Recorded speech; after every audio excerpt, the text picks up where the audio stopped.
Hello and welcome to this section on building RESTful JSON APIs.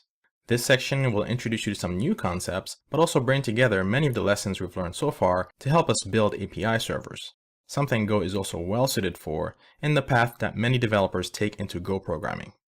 We'll learn about encoding and decoding with the encoding package. We'll leverage NetHTTP and encoding JSON to build a RESTful server that accepts and returns JSON payloads. We'll see an example of data storage and retrieval using the database SQL package. And lastly, we'll see how to make use of the testing package to test our API. Let's get started. Welcome. Encoding is the first topic we'll cover in the section with this video. I've used the term encoding here loosely to also include decoding. We'll cover encoding and decoding and what each of them means. We'll explore the encoding package and what it has to offer. We'll use the encoding gob package to demonstrate encoding and decoding. And lastly, we'll make use of the encoding JSON package to encode and decode, you guessed it, JSON data. At a high level, encoding is taking the data that you and I can logically reason about in our code and transforming it into a specialized format that is typically used for storage and transmission. When we need to make use of that information once more, we must decode it back into something we can work with in our code. We'll get a chance to see these processes in action in our examples. So let's jump in. The Go standard library comes with several packages that aid in the process of encoding and decoding our data, many of which are listed under the encoding package.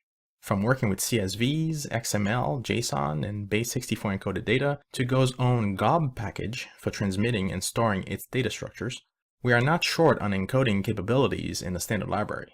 In addition, there are several more third-party packages in existence.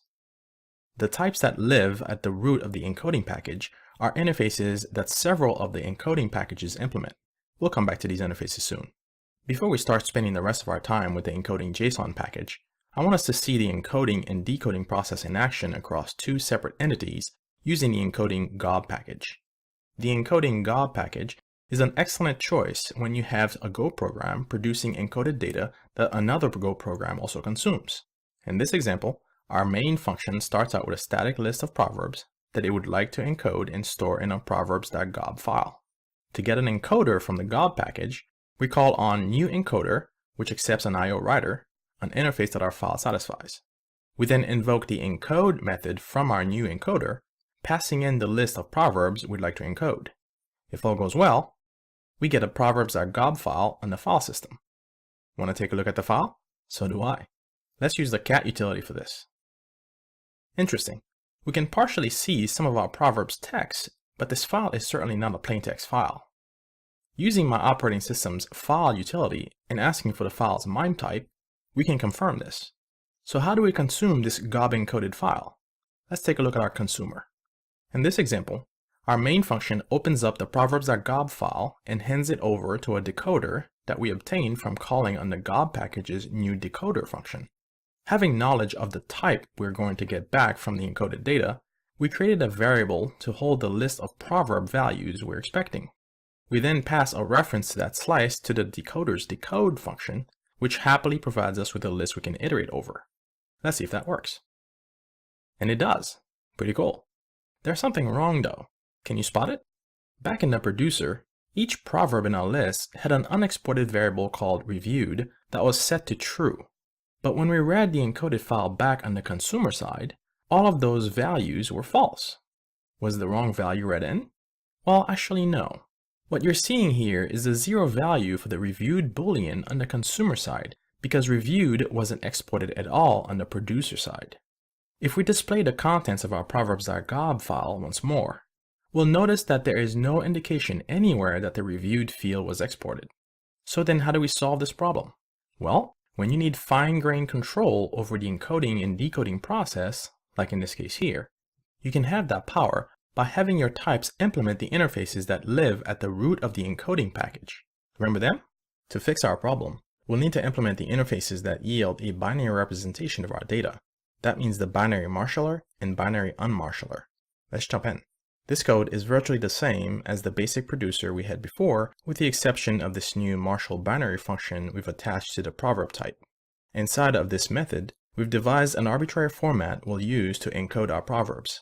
Note that this format accounts for the reviewed attribute of our proverb. Using this format, We then make use of the fprintf function from the funct package, which takes an IO writer, our format specification, and the list of values to use when formatting the output, and writing it to our bytes buffer. We then use this same bytes buffer to obtain and return a slice of bytes as required by the interface. Let's run this and see how the output differs. So right off the bat, we see a big difference in our output. We can spot our encoding format, including the new reviewed field. Now let's consume this. If we marshaled our data into a binary format to encode it, you're probably already thinking that we'll need to unmarshal that data as we decode it.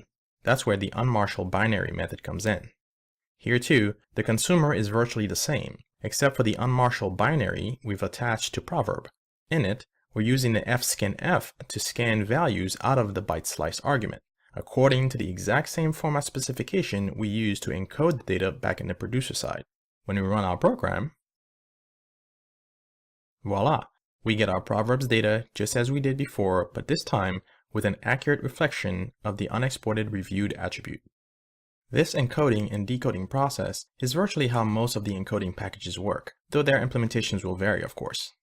Since we'll be working with JSON data next, let's take our current producer and consumer examples and have them work with JSON data instead. How hard will that be? Would you believe it if it was just swapping out the package we're using? Let's see. This program is virtually the same as the original producer we looked at with one change. Instead of using encoding gob, we've swapped that out for encoding JSON. That's it. We'll change the file extension, though that's not required. Run our program, open up the file, and voila, a list of proverbs in JSON format.